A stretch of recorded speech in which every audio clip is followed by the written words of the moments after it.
Let's take a look now at what's called a radical equation. And the main thing that lets you know you have a radical equation is the appearance of the radical. And then you have the equal sign. And what we want to do here is try and get x by itself on one side. Now you may say to yourself, well, I already do have x on one side. But the problem is x is also trapped under this root. So we need to get it out of here. So the first step for a radical equation is to always take the radical and isolate it on one side of the equation by itself. So to do that, I'm going to just move this 2 over by subtracting 2 on both sides. So I have the square root of x plus 4 equals x minus 2. And now the critical step. I want to get rid of the radical, so what I want to do is square both sides of the equation. So I'm going to take the left-hand side here, square root of x plus 4, and I'm going to square it. And it's kind of like whatever you do to the left side, you must do to the right side. So we square the left, we square the right. Now this side, when you square square root, everything kind of goes away and all you're left with is x plus 4. That's always the easy side.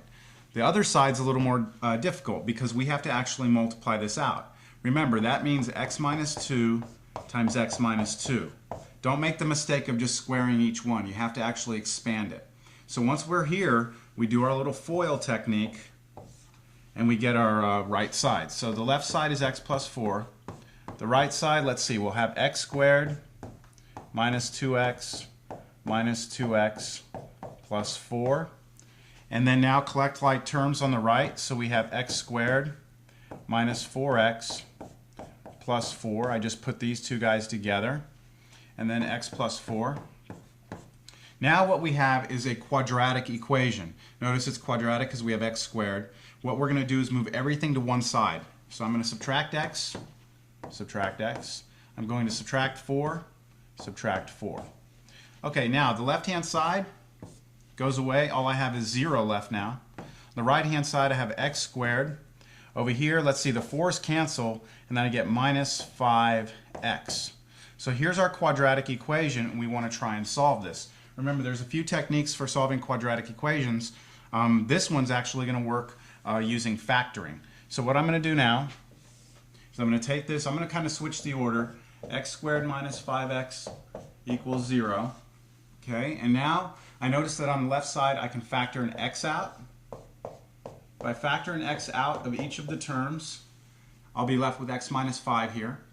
And now what you do is set each of these equal to 0. So I get x equals 0. That's setting that guy equal to 0. And then now you set x minus 5 equal to 0. And you get two solutions. This is the first one, x is 0. And the other one is x is equal to 5.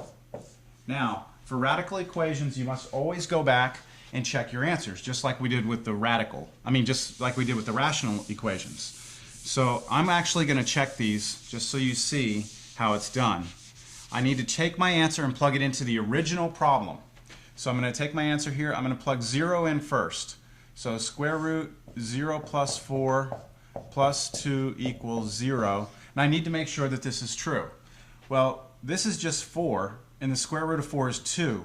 And 2 plus 2 does not equal 0. So something's not right here. What we have is what's called an extraneous solution. Even though that's what we got algebraically, because we squared both sides in the beginning, that caused some problems, and we always have to check to make sure our answers are right. Now, if there is a correct answer, it should be in our list of answers. Let me try the next one, 5. So square root, let's see, 5 plus 4 plus 2 equals, let's see, x was 5, so 5, let's check.